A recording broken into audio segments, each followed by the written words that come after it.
وقف کی چند شرائط عرض کرتا ہوں۔ جب کسی نے کسی شے کو وقف کرنا ہے، کسی جگہ کو، کسی زمین کو، کسی مکان کو وقف کرنا ہے، واقف کے لیے ضروری ہے کہ وہ عاقل ہو۔ عاقل سے مراد ہوتا ہے کہ پاگل نہ ہو، اور اسی طرح جو ہے وہ نیم پاگل نہ ہو۔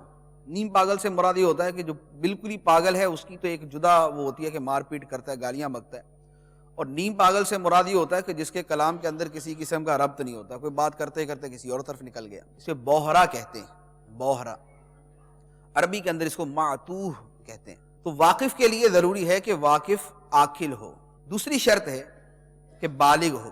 اگر بچہ وقف کرے گا تو اس کا وقف کرنا درست نہیں ہوگا، تو بالغ ہونا شرط ہے۔ تیسری شرط ہے کہ آزاد ہو۔ جیسے غلاموں کا زمانہ تھا تو غلام اگر وقف کرے گا تو وہ وقف نہیں ہوگا، کیونکہ غلام کی ملک نہیں ہوتی، یعنی اس کے پاس جو بھی شے ہوتی ہے وہ حقیقت میں اس کے مالک کی ملک ہوتی ہے، تو آزاد ہو۔ چوتھی شرط کہ جو چیز وقف کی گئی ہے وہ وقف کرنا جو ہے فی نفسی ہی ثواب کا کام ہو، اور کرنے والے کے مذہب میں بھی ثواب کا کام۔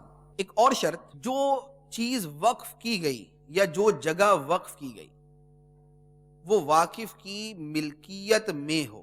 اگر اس کی ملکیت نہیں تو وقف نہیں ہو سکتا۔ اب اس میں جو ہے وہ کسی کی جگہ پر قبضہ کر کے اس کو وقف کر دیا، یہ بھی آ جائے گا، اس میں اور صورتیں بھی آ جائیں گی۔ جب وقف کیا جائے اس وقت واقف کی ملک میں ہونا ضروری ہے۔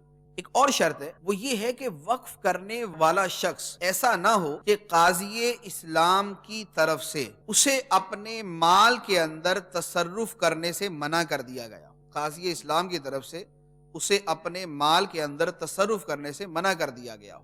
یہ آج کل بھی ہوتا ہے، لیکن یہ کچھ جدا گانا صورت ہوتی ہے۔ لیکن جو سابقہ دور جو ہے وہ حکومت اسلامیہ کے زمانے کے اعتبار سے عرض کرتا ہوں کہ قاضی جو ہے ایک شخص کے اوپر قرض ہیں، اور اتنے قرض ہیں کہ اس کی ساری جائیداد اور اس کا سارے مال بک جائیں تب بھی قرض ادا نہ ہو، تو اب قاضی اس کے اوپر یہ پابندی لگا دیتا تھا کہ یہ اپنے مال کو بیچ نہیں سکتا، کیونکہ یہ اپنے مال کو بیچے گا تو قرض خواہوں کا حق مارا جائے۔ تو جس کے اوپر ایسی پابندی لگ جائے، جسے عربی میں کہتے ہیں حجر، روک دینا، پابندی لگا دینا، تو یہ ممنوع التصرف ہوتا ہے، اسے محجور کہتے ہیں۔ تو ایسا شخص کہ جس کے اوپر قاضی اسلام کی طرف سے قرض کی وجہ سے یا اس کے عقل کی کمی کی وجہ سے پابندی لگا دی جائے کہ یہ اپنے مال میں تصرف نہیں کرے گا، تو ایسے شخص کا وقف کرنا بھی درست نہیں۔ تو گویا جو قرض میں ایسا ڈوبا ہوا کہ اس کا سارا مال جو ہے وہ قرض میں چلا جائے، اس کے اوپر قاضی نے پابندی بھی لگائی ہوئی ہے، تو اس کا وقف کرنا درست نہیں ہوگا۔ اگر یہ وقف کر دے گا تو قاضی جو ہے اس کے وقف کو توڑ دے گا، ختم کر دے گا، اور جن کا وہ حق بنتا ہے قرض خواہوں کا ان کے حوالے کر دے گا۔ وقف کی ایک اور شرط ہے کہ وقف بذات خود مشروط نہ ہو، اس میں شرط نہ رکھی جائے۔ شرط کس قسم کی؟ شرط یہ ہے کہ وقف کو معلق کر دیا۔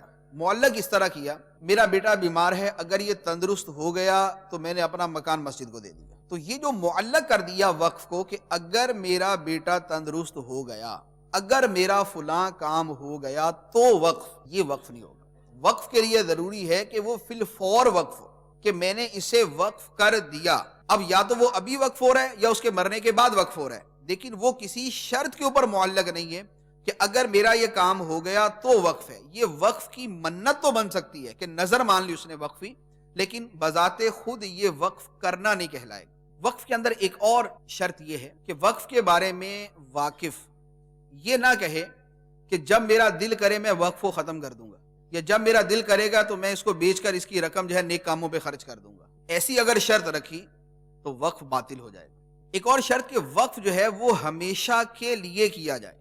اگر یوں وقف کیا کہ میں نے یہ جگہ مدرسے کے لیے وقف کی 5 سال کے لیے، تو یہ شرعی وقف نہیں، یہ عاریتاً دینا قرار پائے گا کہ اس نے مدرسے کے لیے عاریتاً یہ جگہ دے دی، وقف اس کو قرار نہیں دیں گے۔ وقف کے اندر ہمیشہ کے لیے ہونا شرط۔ پھر وقف ایک اور شرط یہ ہے کہ جس کام پر وقف کیا جائے وہ کام ایسا ہو کہ جس کام کو دوام ہو، جو کام ہمیشہ ہوتا رہے گا۔ اگر وہ کام ہی ایسا ہے کہ جو کام ہمیشہ نہیں ہوگا تو ایسی صورت کے اندر وقف درست نہیں۔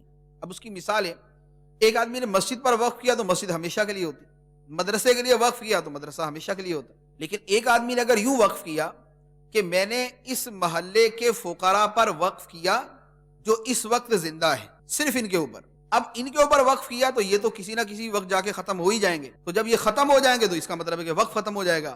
تو یہ جہت اور یہ سمت ایسی نہیں ہے، یہ صورت ایسی نہیں ہے کہ جس کے اندر ہمیشگی پائی جائے، اس جہت کے اندر انقطاع پایا جا رہا ہے، ختم ہونا پایا جا رہا ہے، لہذا یہ وقف بھی درست نہیں ہوگا۔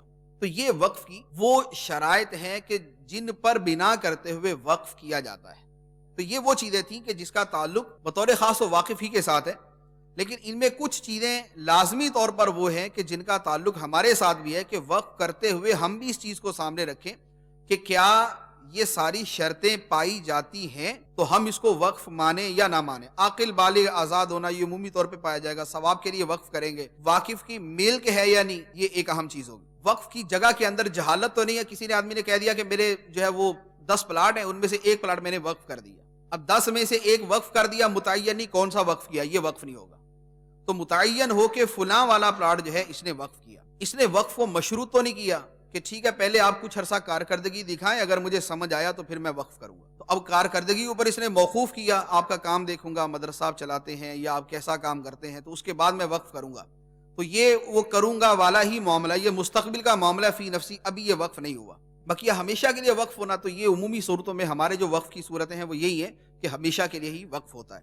تو یہ وہ چیزیں ہیں جو وقف کی سب سے بنیادی چیزیں ہیں کہ وقف ان کے بغیر ہو ہی نہیں